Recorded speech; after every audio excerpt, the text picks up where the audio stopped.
Good morning. A new international clinical trial may change how prostate cancer is diagnosed worldwide.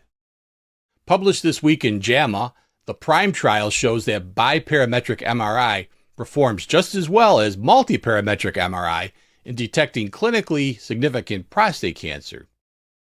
Now, what that means is doctors may be able to cut an MRI scan time in half, down from about 40 minutes to 20 minutes, while sparing patients unnecessary exposure to contrast dyes. As somebody who's gone through a lot of MRIs, let me tell you, that's a long 40 minutes. In the PRIME trial, 555 men across 12 countries underwent both biparametric and multiparametric MRIs, followed by biopsy. Radiologists were blinded to the contrast-enhanced images. The results?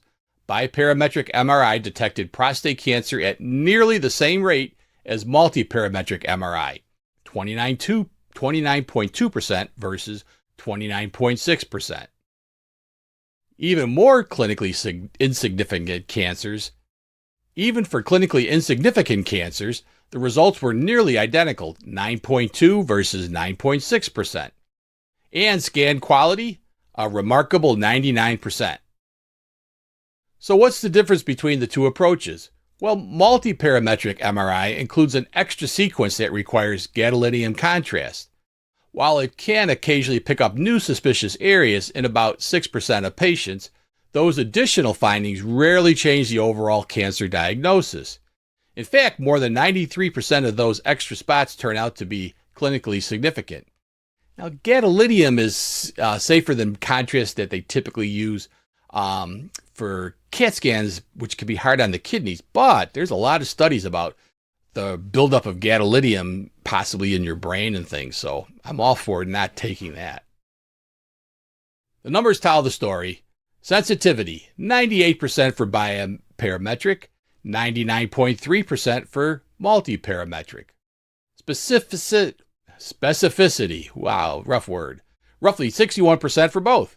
Positive and negative predictive values, nearly identical. Put simply, the simpler, faster scan held its ground.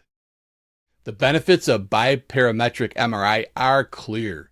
Shorter scan times, better efficiency for the healthcare system. Remember, it costs to have somebody sit in those machines. No IV contrast, reducing risk and cost and discomfort. No need for a physician to be present. Lower environmental toxicity. Yep. But the researchers note centers must have modern MRI equipment less than 10 years old and capable of high-quality imaging. You know, it's a good idea if you're having an MRI, ask them how old is their machine. You'd be surprised. In an editorial, doctors Matthew Davenport, Benjamin Pockros, and Todd Morgan concluded that only 2 extra significant cancers were found thanks to the contrast-enhanced sequence. They write that the PRIME trial provides compelling evidence to update the standards of care in prostate cancer. Prostate cancer remains one of the most common cancers in men, and now this trial may mark a turning point, making faster, safer, and equally effective diagnosis possible for millions. That's today's top story on UroNurse News. Hey, can you imagine a world where AI can reverse disease in your cells?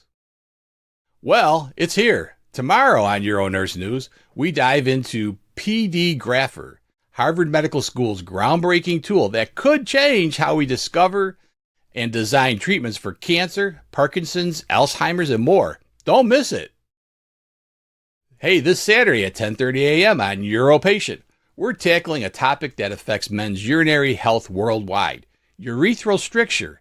If you or someone you know struggles with urinary issues, this episode's a must-watch, so join us this Saturday, 10:30 a.m. on UroPatient.com. I'm Vic Senese. Thanks for watching. Like and subscribe. See you tomorrow. From research to the latest views, it's UroNurse bringing news to you. With Vic Senese got in the way, UroNurse news every day. Na na na na na na na.